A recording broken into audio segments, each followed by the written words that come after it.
name's Ryan Campbell. I'm a machinist and I work for Bellcliffe Engineering. Typically you'll have a part coming named a billet, then you'll have to machine that to a finished spec.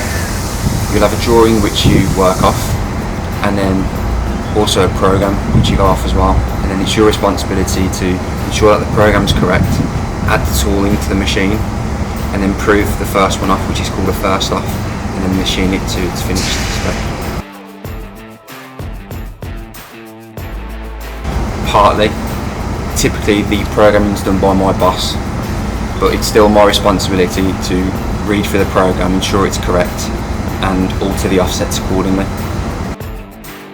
Into manual machines, like some of the ones we've got in here, whether it be a manual lathe, a manual miller, and they used to do grinding as well, I believe, and fitting.